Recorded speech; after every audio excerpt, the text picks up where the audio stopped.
최근 우리 첫째 아이가 가장 관심 있는 게 하나 있습니다. 여러분 뭐 아시는 분들 계시겠지만은 한국 걸그룹 아이브라고 하는 걸그룹입니다. 노래를 막 이렇게 듣습니다. 듣고 춤을 춥니다. 아주 기가 막힙니다. 어디 가서든지 한 번씩 춤출 수 있는 기회가 있으면은 이렇게 거기서 저한테 얘기합니다. 아빠 나 여기서 춤 한번 춰도 돼? 그래서 춤 실력을 이렇게 쫙 보여줘서 박수를 한번 받아야지만 이게 또 한 건 했다라는 이런 표정을 짓습니다. 한 번은 얘가 너무 그 걸그룹 이 사진을 갖고 싶어서 이게 한국 사람들은 이렇게 무슨 이렇게 가수들 앨범을 사면 요만한 이렇게 포토 카드라 그래서 요만한 사진을 갖다가 별것도 아니에요. 그냥 사진인데 그걸 포토 카드라고 해서 이렇게 만들어서 줘요. 근데 그걸 갖고 싶다고 저한테 얼마나 쫄른지 몰라요. 그래서 제가 얘야 내년 생일 되면 하나 사줄게 했죠. 이제 근데 이걸 뭐 기회가 될 때마다 아빠 이 포토카드가 얼마나 내가 갖고 싶은지 알아? 이야기하고 포토카드가 없으니까 그 프린트라도 한 장 해서 줘. 내가 만들게. 만들고 아주 그냥 안 사주기는 못 빼길 만큼 막 계속 얘기를 하는 거예요. 결국 어쩔 수 없이 또 안 사주려고 했는데 올랜도에 내려갔다가 우리 정 목사님하고 어떻게 하다가 이렇게 하나 사주게 됐어요. 근데 얘를 보니까 누가 생각났을까요? 제 어렸을 때가 생각이 나는 거예요. 얼마나 뭐 하나 꽂히면은 진짜 하은이 모습이 딱 제 모습이었죠. 뭐 꽂히면은 그거 하나 갖고 싶어갖고 견디지를 못하는 거예요. 지금도 생각나는데 아마 한 7살 때쯤이었던 것 같아요. 엄마랑 아마도 이 시장을 갔다 오는 길이었던 것 같은데 이 문방구가 이렇게 길에 있었어요. 그 문방구 바깥에 이렇게 군인 장난감, 요만한 손가락 마디만한 요만한 군인 장난감이 이렇게 포장돼 갖고 예쁘게 걸려 있었죠. 와, 그게 얼마나 갖고 싶은지 엄마 나 저거 사고 싶어. 사줘. 근데 엄마가 안 사준 거죠. 어떻게 했을까요?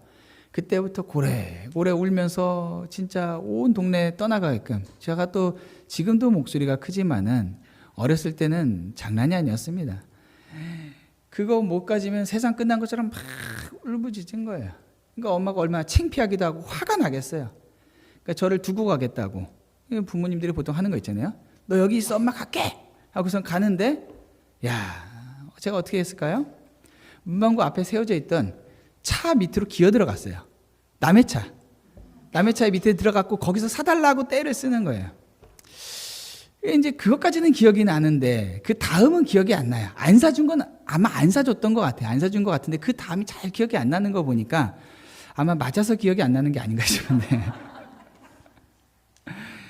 근데 지금 이게 우리 애들을 보니까 조금 제 어렸을 때 생각하면 그 정도까지 아니어서 다행이다 라는 생각이 든다는 거죠. 맞아야죠. 그 정도까지 됐으면. 이게 자녀를 기르다 보니까 부모님들이 얼마나 자식을 길렀을 때 또 저를 길렀을 때 힘들었을지 좀 알겠어요.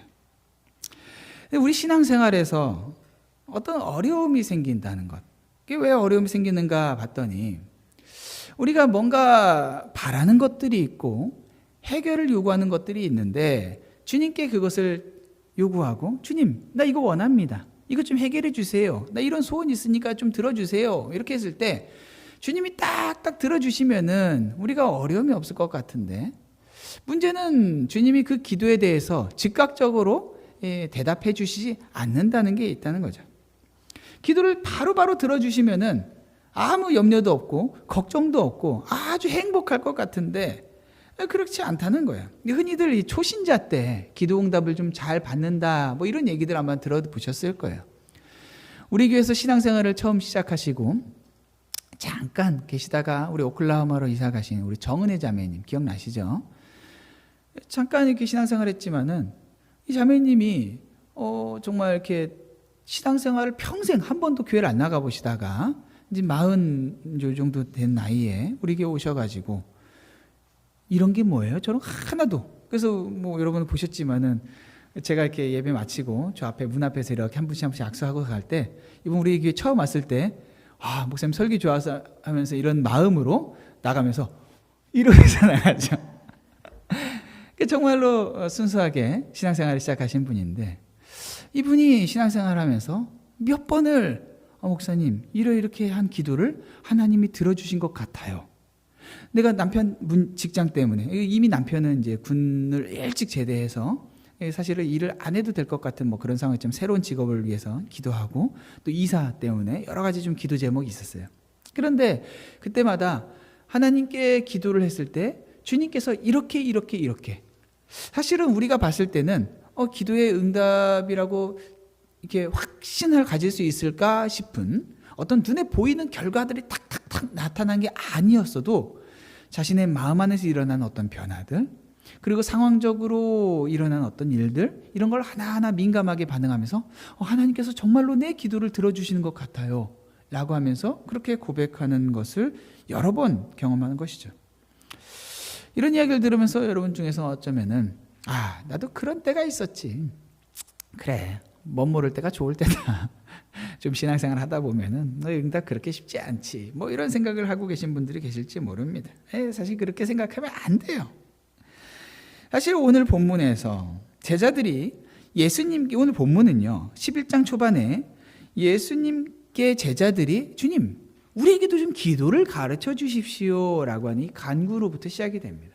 예수님께서 우리가 마태복음에서 있는 이 평행복문에서 기도를 가르쳐 주셨던 것처럼 기도를 가르쳐 주세요. 기도는 이렇게 하는 거야. 이런 내용을 기도하는 거야. 그리고 그렇게 기도를 가르쳐 주신 이후에 바로 이어서 나오는 이야기가 친구에게 밤중에 떡을 구하러 갔던 그 이야기입니다. 그 이야기는 기도하는 자가 간청하는 태도가 필요하다라고 하는 그런 이야기죠. 그리고 이어서 오늘 본문이 나타납니다.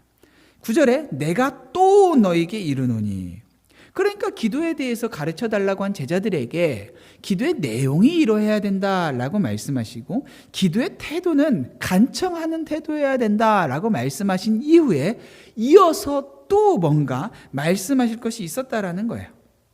여러분, 제자들이 기도를 가르쳐 달라고 했을 때는 당연히 기도를 하겠다라고 하는 그런 마음가짐을 전제로 하고 있어요. 그러면 어떻게 기도하는지만 가르쳐 주셨으면 될 텐데 왜 예수님은 계속해서 그들에게 간청하는 기도를 가르쳐 주시고 또 이어서 오늘 본문에 해당하는 무언가를 가르쳐 주셨을까요? 제자들이 기도를 가르쳐 달라고 했을 때 예수님은 그 요청을 굉장히 기쁘게 받으셨음이 분명합니다. 주님은 성도가 기도하기를 바라세요. 그래서 신나서 이렇게 기도하는 거야 라고 말씀하셨어요. 그런데 문제가 있어요. 그 문제는요, 분명히 기도를 가르쳐 달라고 했으니 기도하기 위해서 가르쳐 달라고 했는데 그 기도가 지속적이지 않다라는 데 문제가 생긴다라는 것이죠. 만약에 우리가 아까 처음에 말씀드렸던 것처럼 기도하는 즉각적으로 응답을 받는다라고 하면은 세상에서 기도하지 않을 사람은 없을 거예요. 기도할 때마다 문제가 해결되고 기도할 때마다 소원이 성취되는데 누가 기도 안 하겠어요? 그런데 신앙생활을 하다 보면요, 우리 성도님들 많이 경험하시지만은 신앙생활의 연수가 길어지면 길어질수록 더 깊은 기도로 나아가기보다는 조금씩 뺀질이가 돼갑니다. 그래갖고 요로 뺀질 저로 뺀질, 이래서 기도 못하지 저래서 기도 못하지. 기본적으로 신앙의 연수가 있기 때문에 예배는 빠지는 건 어려워요. 그런데 기도 안 하는 것에 대해서는 주님 아시잖아요. 주님이 즉각적으로 응답만 해주셨어도 내가 기도했을 텐데, 이런 여러 가지 핑계를 대면서 기도를 안 한단 말이죠. 기도 어느 순간 그러다 보니까 그냥 신앙생활 하는 걸로 만족하고 정말로 주님께서 원하시는 기도의 자리까지 나가지 않아도 때때로 간헐적으로 받는 은혜들, 눈물도 흘려보고 찬양을 하면서 감동도 해보고 이런 것들로 그냥 적당하게 만족하면서 뺀질뺀질 기도 없이도 가능한 성도로 살아가게 된다는 거죠. 그래서 주님은 오늘 우리에게 포기하지 않고 지속적으로 기도해야 할 이유를 사실 설명하고 계신 거예요.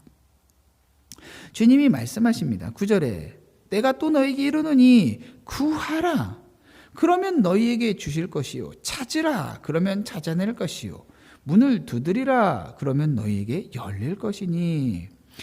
사실 오늘 본문은 믿지 않는 자들에게도 굉장히 좋아할 법한 그런 내용이죠. 구하고 찾고 두드리면은 그것이 응답받는다라고 하는데 누가 그걸 싫어하겠어요?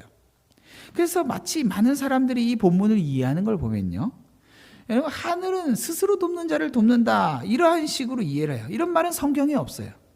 그런데 마치 최선을 다하면은 그 최선의 대가는 반드시 받는다라는 식으로 본문을 이해한다라는 거예요. 내가 열심히 두드렸는데, 내가 열심히 구했는데, 찾았는데 열매를 맺을 수밖에 없지. 당장은 힘들어도 맺게 될 거야. 그런데 그렇게 해봤는데, 인생의 끝까지 가봤는데 정말로 그런 식으로 되냐는 거예요. 20년, 30년, 40년만 살아봐도 누군가는 주식 투자하고 비트코인을 하고 뭐 이런 걸 해서 떡하니 막 우와 남들 부러워하는 그런 인생을 살아가는데, 누군가는 땀 흘려 착실하게 그렇게 살아가는데도 마땅한 열매를 거두지 못하는 것처럼 unfair한 그러한 삶을 살아가는 모습들이 우리 곳곳에서 바로 보이지 않냐는 거예요. 오늘 본문은 최선을 다하면은, 주님 앞에 내가 이렇게 기도를 했으니 그 기도에 대한 대가로 무언가를 주시는 것이 마땅합니다 라는 가르침을 주는 게 아니라는 거예요. 하나님과의 관계는요, 기브 앤 테이크가 아니라 하나님의 긍휼에 의하여서 주신 약속으로 맺어진 관계예요. 오늘 본문에 쓰여진 여기 구하라라는 이 단어는요, 대등한 관계에서 내가 당신에게 돈 줬으니 이 과일을 주십시오라고 하는 게 아니에요. 이 구하라는요, 작은 자가 큰 자에게 요청하는 것을 뜻해요. 그래서 이 구하라는 단어는요, 성경에서 기도라는 의미로 쓰여진 곳이 굉장히 많아요. 작은 자가 큰 자에게 달라고 하는 것은 내가 당신에게 지불했으니, 값을 지불했으니 주시오가 아니라 내가 다른 곳에서는 이것들을 얻을 수 없습니다. 오직 당신만이 이것을 가지고 있습니다. 그러니 당신이 나에게 주실 수 있는 유일한 분입니다. 나에게 긍휼을 베풀어 주십시오 라고 하는 그런 의미라는 거예요. 그런데요, 구하면은 줘야 됩니까? 작은 자가 큰 자에게 다른 곳에서는 못 구했으니 당신이 좀 주십시오. 내가 굶고 있습니다. 배고픕니다. 당신이 좀 주셔야만 내가 살 수 있겠습니다 라고 하면은 큰 자가 줘야 되냐라는 거예요. 그런데 본문은 놀랍게도 구하면은 주신다라고 말씀하고 있어요. 구하면 주신대요. 쉽게 이야기하면요, 받고 싶으면 구하라는 거예요.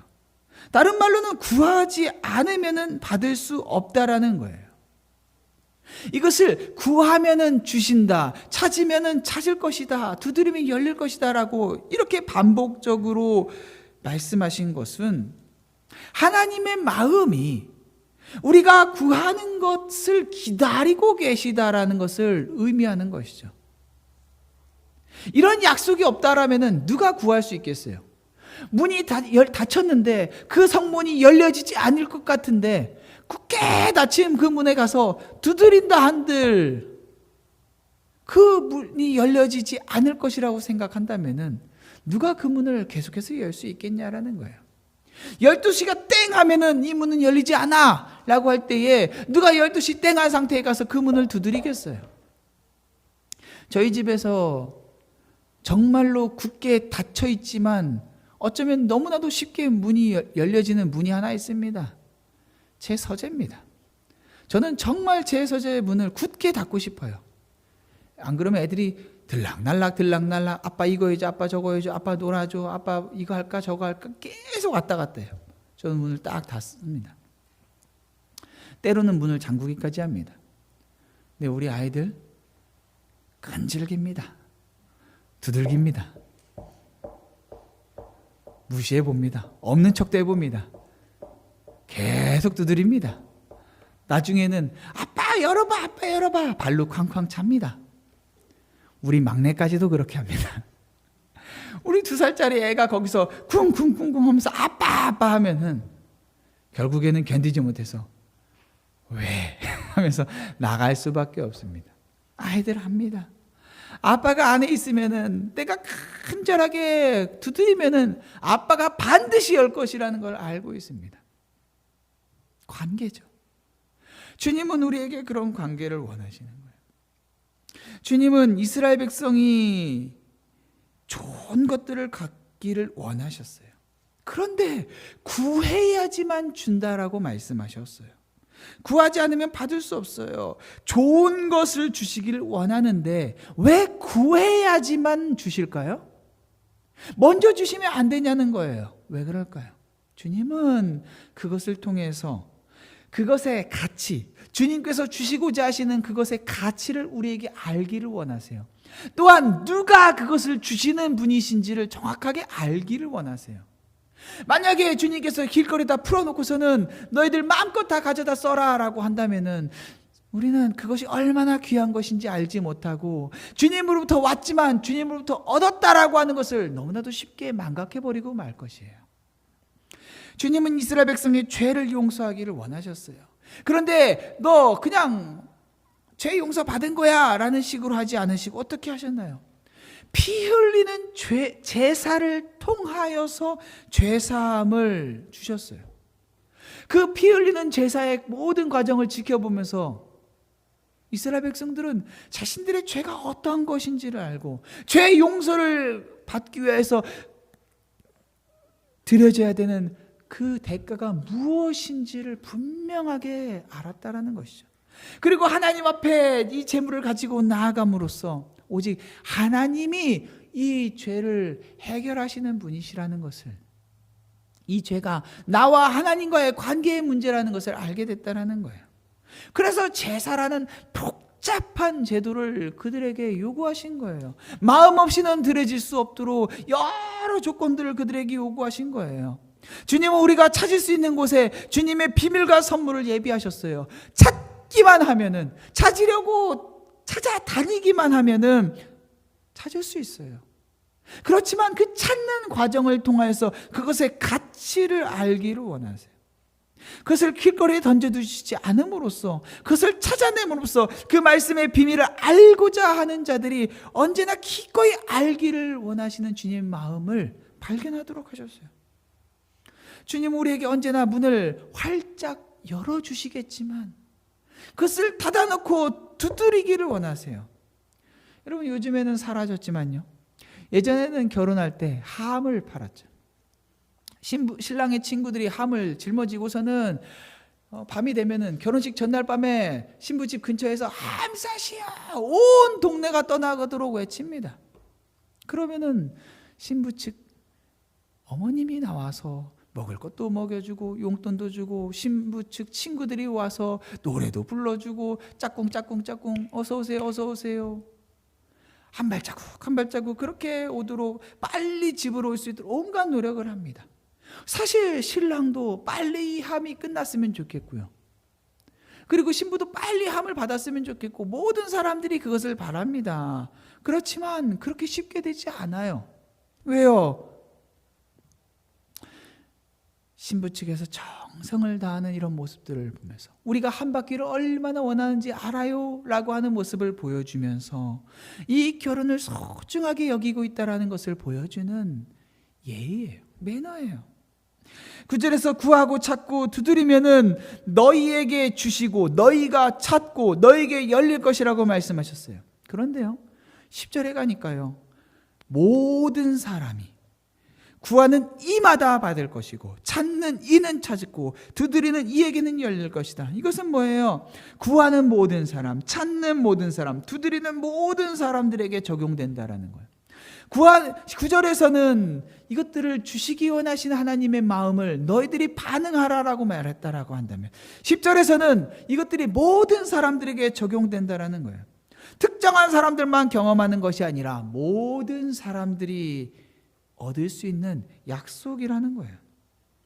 그런데요, 여러분 생각해 보면요, 어떤 이들은 분명히 그 약속을 받은 것처럼 보여지지만요, 많은 경우에는 그 약속을 경험하지 못하는 것처럼 보여져요.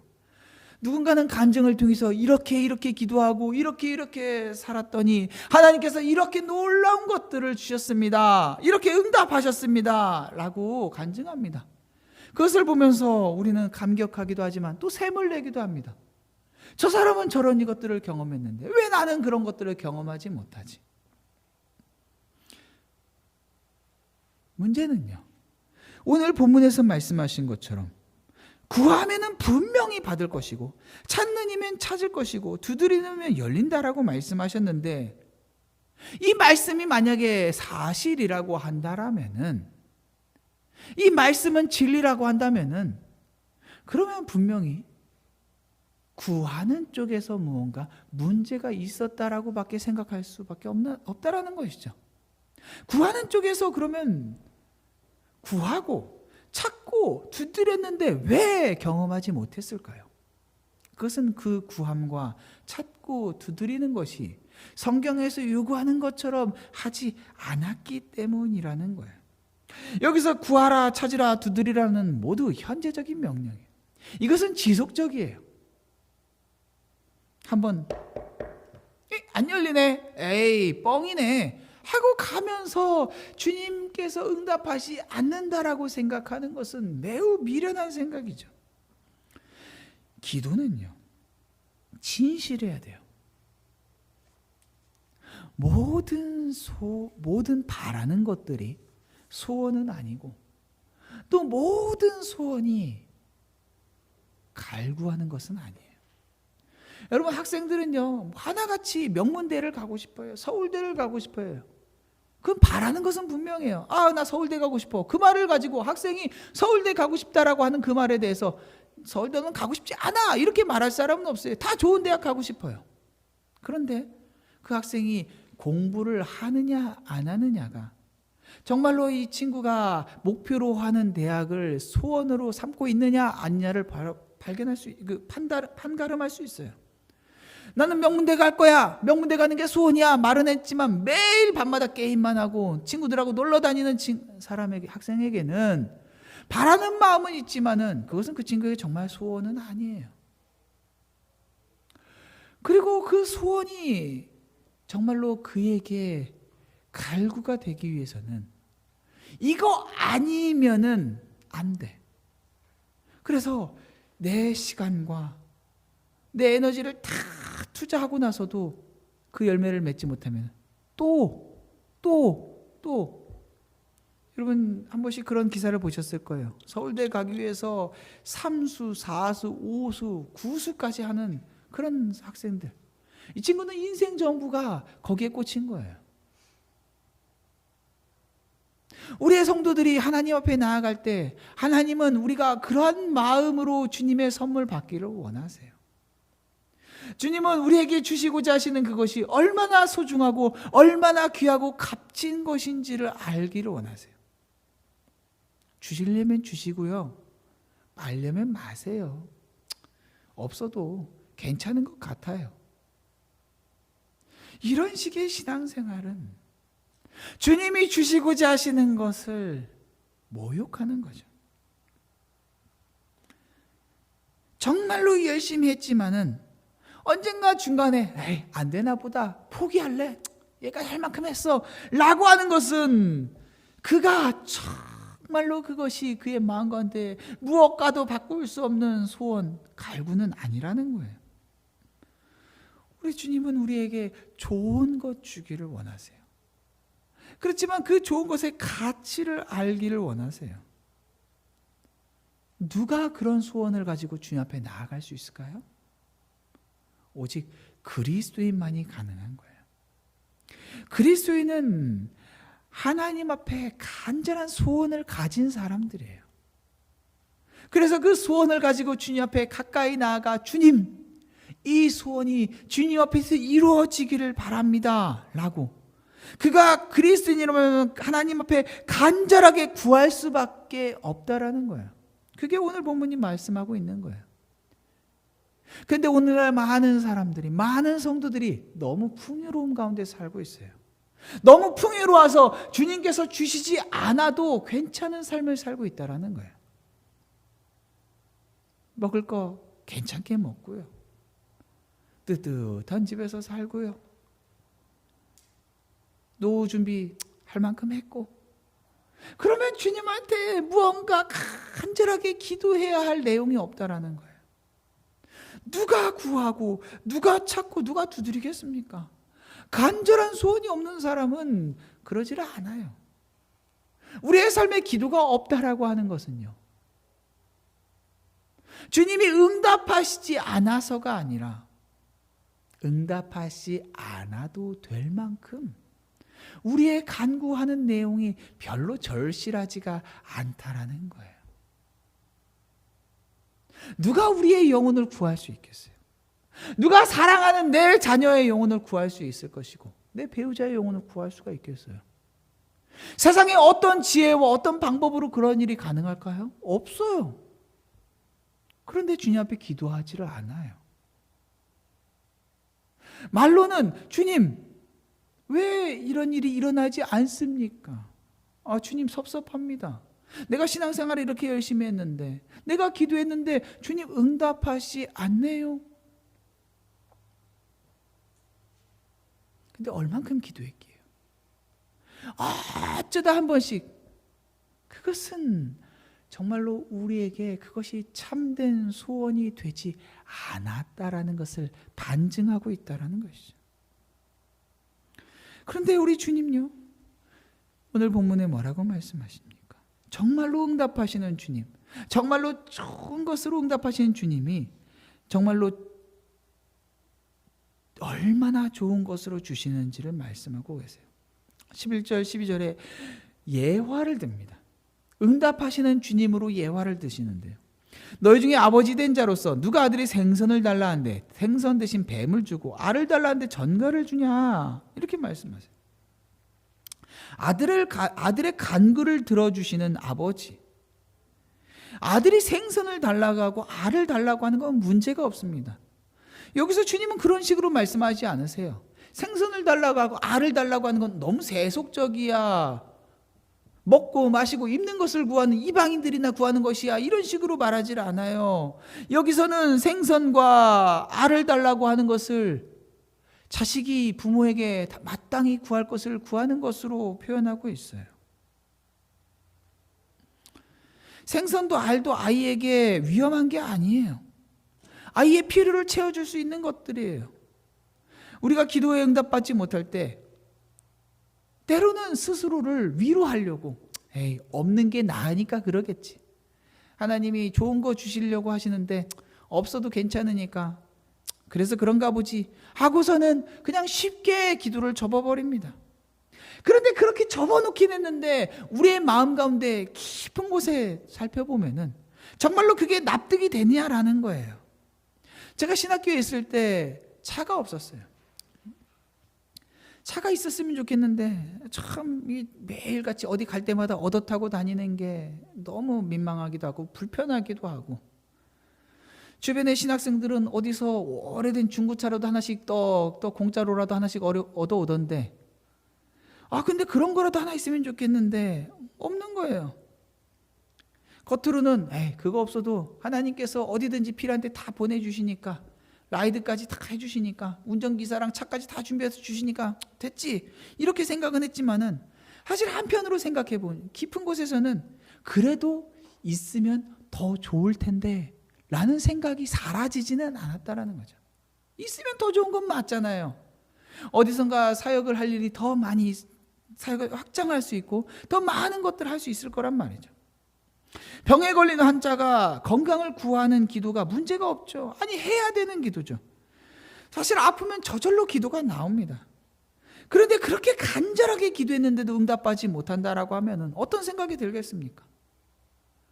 겉으로는, 성도들의 교제 가운데는 이런 걸 통해서 하나님께서 나를 더 겸손하게 하시는 것이, 마치 바울의 이야기처럼 그렇게 말은 하지만은 만약에 간절하게 기도해온, 건강 문제 때문에 간절하게 기도한 가족을 먼저 떠나보낸다라고 했을 때, 기도를 안 하던 사람은 할 말이 없지만은 정말로 기도를 했는데 간절하게 끊임없이 주님을 신뢰하면서 기도했는데도 불구하고 응답받지 못하는 경우가 있잖아요.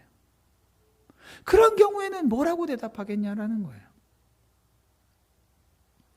예전에 이 브루스 얼마이어티라는 영화가 있었습니다. 짐 캐리가 주인공인데 이 친구가 뭐 이렇게 방송국의 앵커인데 삶에 갑자기 여러 어려운 불편한 일들이 많이 경험해요. 불행이 찾아왔어요. 하나님을 그래서 원망했어요. 근데 영화에서 하나님이 브루스라는 친구에게 나타나서 짐 캐리에게 나타나서 너 불평불만하는데 너가 한번 내 역할 해봐라 라고 하면서 그에게 전능한 권능을 줘요. 그래서 뭐든지 그가 할 수 있는 대로 다 하게 됐어요. 악당들을 길거리에서 물리치고요, 사람들의 소원을 들어주고, 그러다가 너무 많은 소원들이 밀려오니까 오케이, 모든 소원들 다 예스 하면서 모든 기도에 다 응답을 해버리는 게 있어요. 그래서 막 모든 사람들이 다 로또가 복권이 당첨이 돼서 다 당첨되니까 한 사람당 1불짜리 2불짜리밖에 안 되는 거예요. 1등 당첨되니까.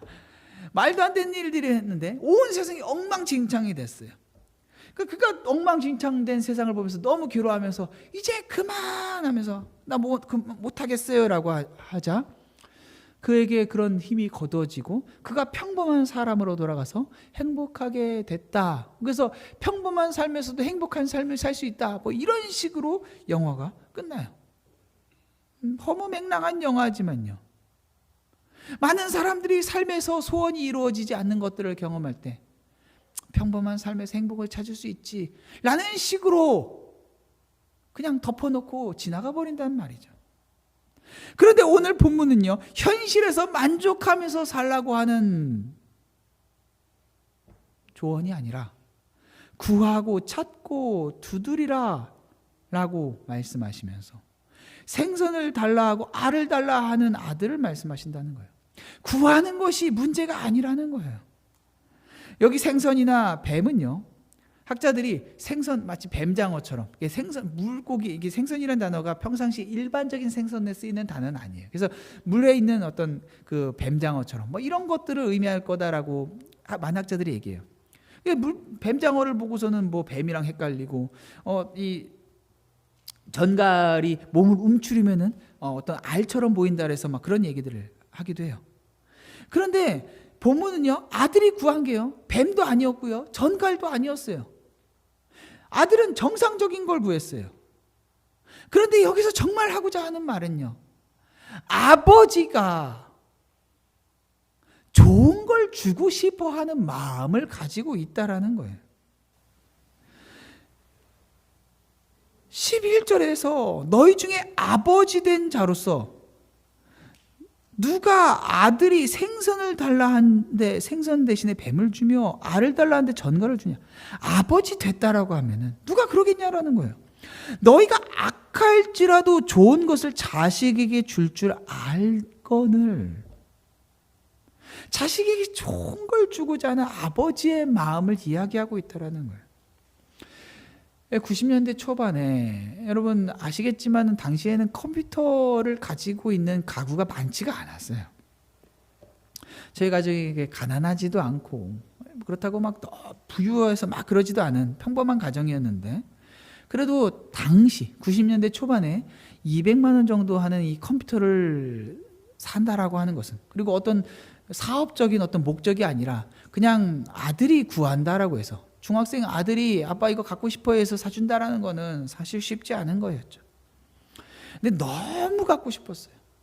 그래서 매일 아버지께 졸랐어요. 아침에 밥을 먹으면서 아빠 근데요 요즘 컴퓨터 사양은요 이래요. 아버지 전혀 그런 걸 모르는데 사양이 이렇고 저렇고 요즘에 이런 것까지 나왔대요. 계속 컴퓨터 얘기를 해요. 이게 있으면 참 좋을 것 같아요 라고 마무리를 하죠.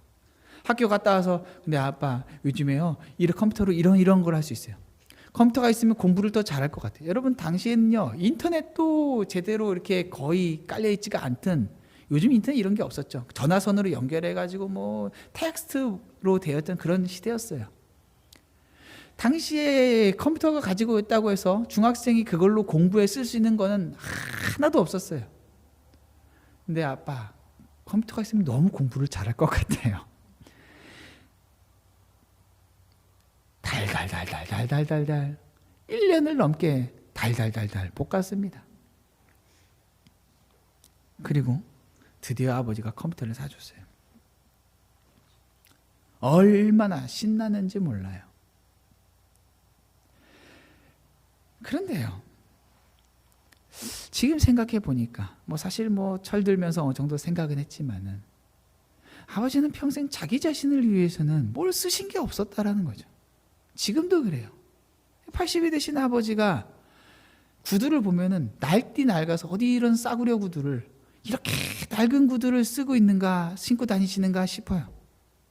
그래도 저는 목사라고 남들에게 좀 이렇게 보여지는 것도 좀 너무 허름하면 성도들 은혜 안 돼 라고 하시면서 어떻게든지 아들은 좀 좋은 거 입혀보고 좋은 거 신겨보려고 하시는데, 본인한테는 하나 좋은 거 쓰면은 그냥 못 견뎌 하세요.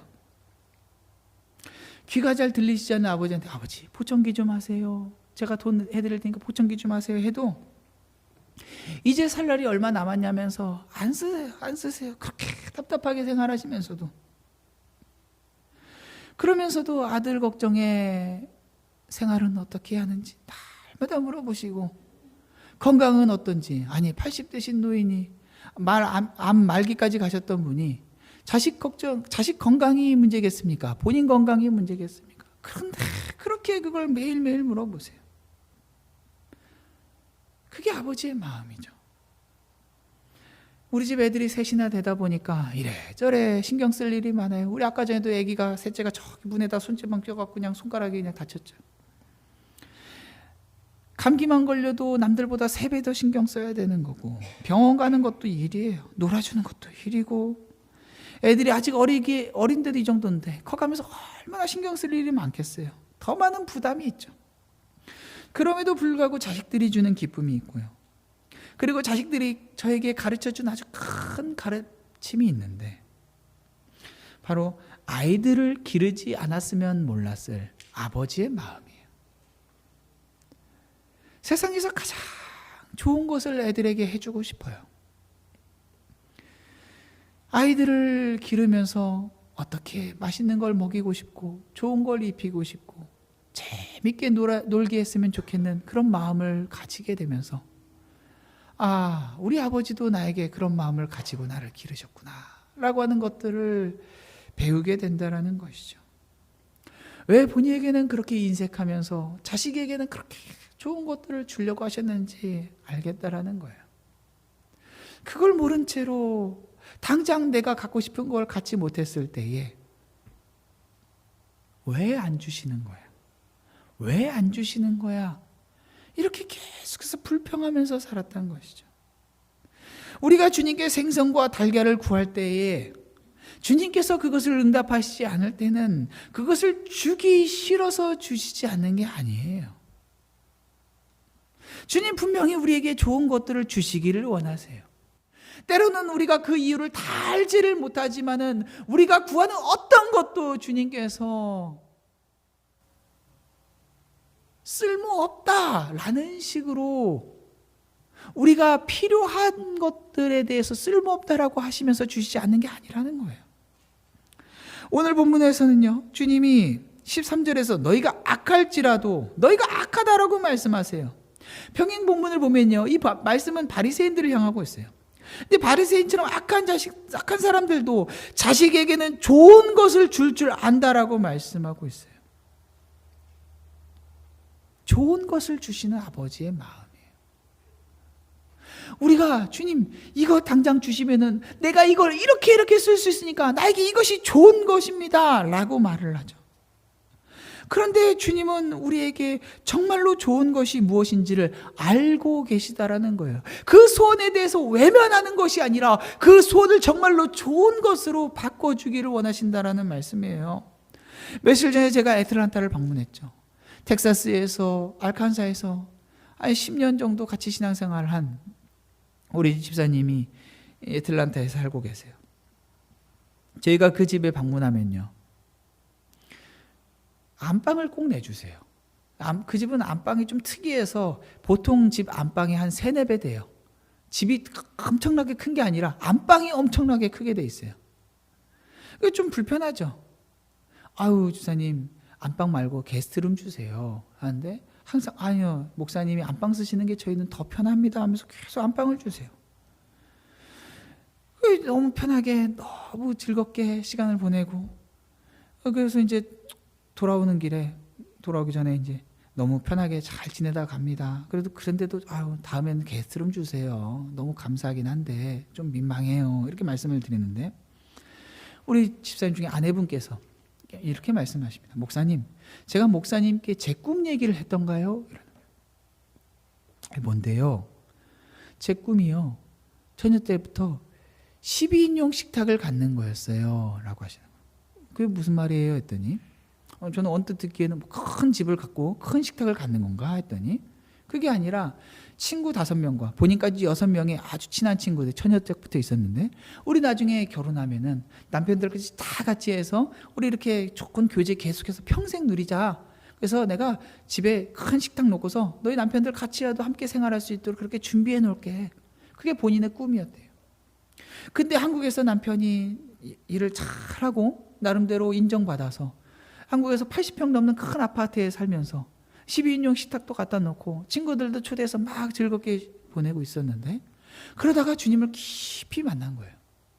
그리고 정말로 이유도 모른 채 한국에서 정말로 잘 지내고 있는데 하나님께서 뭐 때문에 그러신지 모르겠지만 미국으로 오란 마음을 주셔서 미국에 와서 정말 어렵게 그렇게 생활을 시작했는데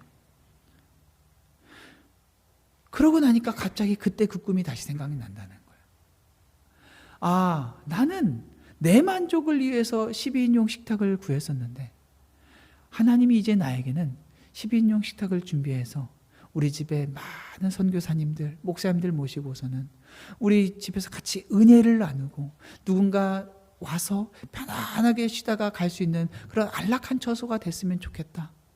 그렇게 하나님께서 나의 꿈을 더 아름답게 바꿔주셨어요.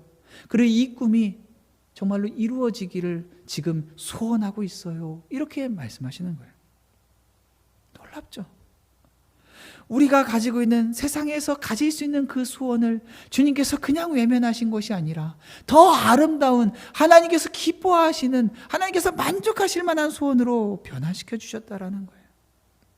그런데 오늘 주님께서 악할지라도 좋은 것을 자식에게 줄 알거늘 하물며 너희 하늘 아버지께서 구하는 자에게 성령을 주시지 않겠느냐라고 말씀하세요. 하늘 아버지로 그들에게 하나님을 소개하면서요. 우리에게 정말 좋은 것을 주실 줄 아신다라는 거예요. 너희가 뭘 줘야 되는지 안다. 너희가 알잖아. 그런데 하나님은 너에게 정말로 좋은 것이 무엇인지 하나님이야말로 잘 아시지. 그게 무엇이에요? 성령이라는 거예요. 성령을 오순절 위에 모든 믿는 자에게 부어줬어요.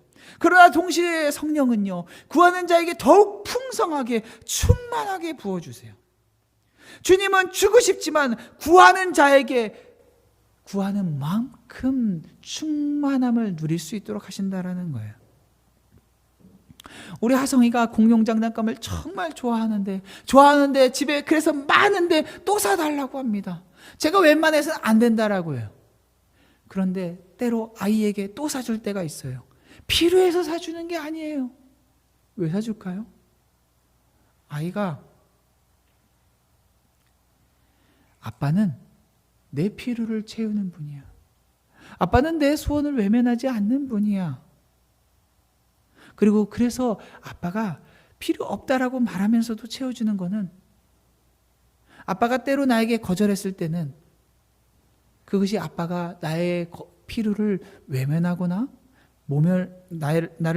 나를 소중하게 여기지 않아서 그러는 것이 아니라 아빠의 마음이 분명하지만 아빠의 계획과 뜻이 다르기 때문이야. 이것들을 가르치기 위해서 그렇게 하는 거예요. 성령을 주시는 것은요, 우리에게 하나님 자기 자신을 다 주시는 것이죠.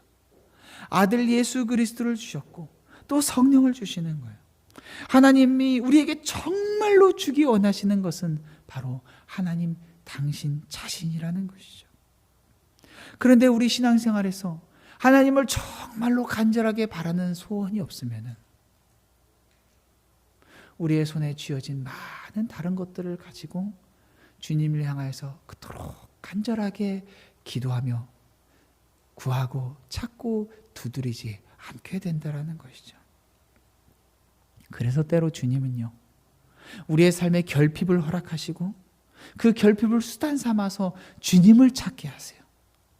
그리고 궁극적으로 주님은 우리에게 우리의 필요를 채워주시지만 그 필요를 채워주시면서 궁극적으로 가장 소중한 것, 바로 주님 당신을 우리에게 주시는 것이죠. 사랑하는 성도 여러분, 주님은 주님을 우리에게 주기 원하십니다. 더 풍성하게 주기를 원하십니다. 여러분은 그런 주님을 소원하며 구하고 계십니까? 오늘 말씀을 묵상하면서 우리의 필요를 주님 앞에 간절히 구하면서 그 가운데에 우리에게 가장 좋은 것을 주기 원하시는 주님의 마음을 알고 주님의 사랑을 누리는 여러분 되시기를 주님의 이름으로 축원합니다.